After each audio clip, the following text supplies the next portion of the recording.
Heather, can you talk about a time when you had to advocate yourself? What strategies did you use and what was the outcome? When I moved to my first startup, I've been working at large public companies, enterprise companies for about 15 years. And when I joined a startup as their vice president of product, I had to advocate both for myself and for the role that I was hired for. As it turned out, my boss didn't really understand what product management was.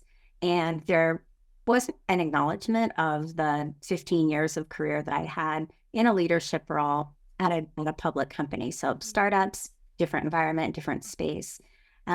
So I realized quickly that I didn't have the space to do the job that I was hired to do, to be a leader, to build a team, to establish our practices in product management, working with the engineering team.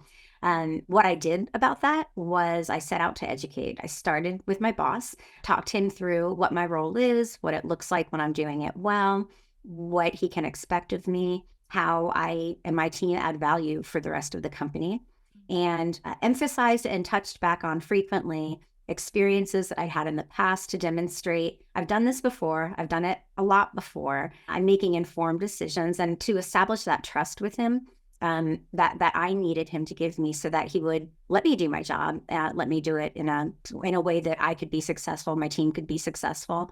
At that job, I also ended up advocating for product management across the company.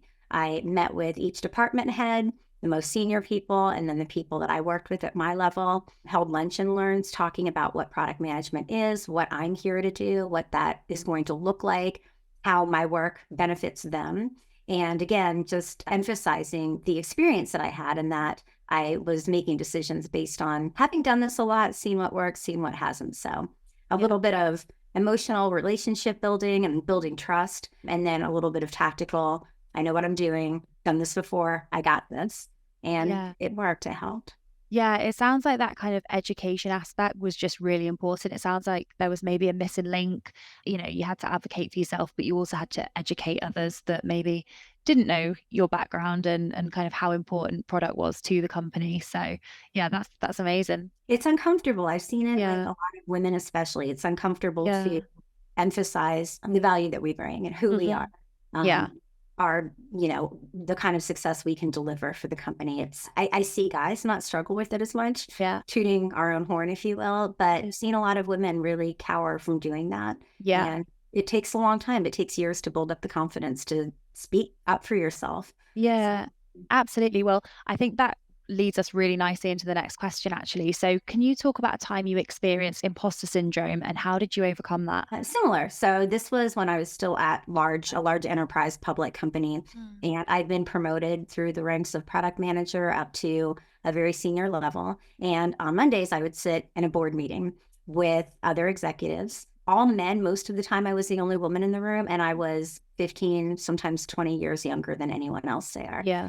And in these meetings, it was hard sometimes to feel that I deserved that seat at that table. I was with men who had done a lot more than I had in my career. Yeah. I've been around longer, managed bigger teams, and they've been sitting at this table weekly with this group for a while, a couple of years in some cases. So sitting there, I felt small.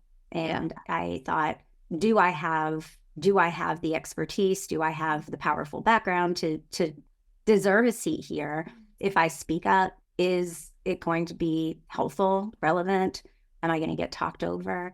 And so it was hard. It was hard to show up with confidence. It was hard to speak up, worried, was I going to say the wrong thing? Was I going to say something that others felt, yeah, we know that doesn't add value? How did I deal with it? I had a really good relationship with my boss, and he was also in that room. And so opening up conversations around that helped me, because then he helped give me support for why I did deserve to be there, that he had hired me and promoted me into the role that I was in at that time because he'd worked with me for a few years and saw what I was capable of. So it really helped to have someone on my side, on that team, that was in that room, that was creating space for me to contribute. And then honestly, it's just showing up and practicing. Not everything I said, was received really well every time, but I had to break through that bubble and just start talking, start sharing. I was there not to be silent, but to be heard. And so practice, really, the more I practiced and the more I spoke up Mm. added my points of view to things, even when I was really uncomfortable doing so. Yeah. Sometimes, right before I would want to talk or add to the conversation, I would feel the anxiety build up Yeah. inside and think, okay, you got to do this. And Yeah. then I would do it.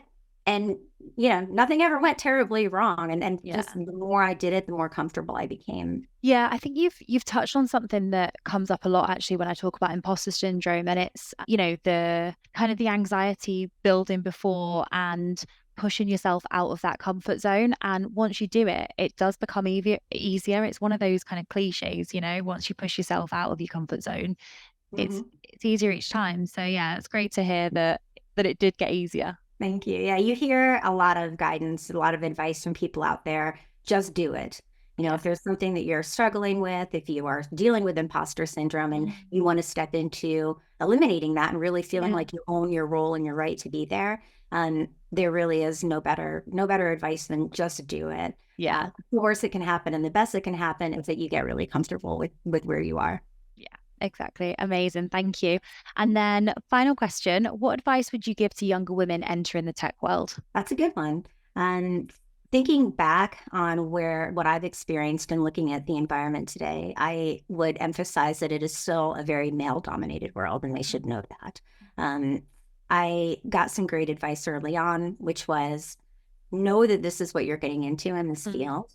And you can choose to see it as a constant challenge that you need to overcome. You can choose to see it as a barrier that's going to hold you Mm. back, or you can choose to see it as lots of opportunities to break through. Mhm. So I'm glad that I was given that advice early on, because my framework, my mental model going into this was it is what it is. I'm not going to change the whole system, but I can be very successful here if I just, understand the playing ground that I just stepped onto. So that would be one. Know that it's male dominated, but know that it's okay. You can still be incredibly successful. Yeah. Another bit of advice along those same lines is find someone internal to the company who is very senior to you, who will be your sponsor. Mhm. That's very different than having a mentor. Mhm. So mentors will guide us, will coach us, will, help give us ways of thinking to solve through something that we're challenged with. A Mhm. sponsor is someone senior at the company who is going to stand for you when you're there and when you're not there. And Mm. so a sponsor, as an example, might be in management meetings with other managers and they're talking about different people on the team. If you have someone that sponsors you at a company, what that looks like is that they'll show up to the conversation and they'll be sure to bring you up to celebrate your successes, some things that you've done recently that are great.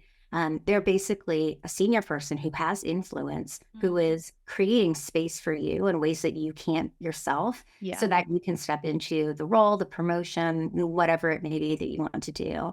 Um, I would also add finding a sponsor, right? It's one thing to say, get a sponsor. How do you do that? And Yeah. so that's the soft skills. Don't be afraid to ask one of the executives for a few minutes of their time. Create an opportunity for them to get to know you. And so whether that's you see them in the hallway and say, hey, I wanted to grab 5 minutes with you and just get your thoughts on something, having small conversations like that gives them an opportunity to know who you are, what you do, what your background is. And those relationships tend to build over time. So for me, finding an internal sponsor at a company, the hardest part was being willing to reach out to one of those very senior executives and say, I'd like to get to know you. I'd like you to get to know me a little bit. Yeah. But what I found is no one's ever said no.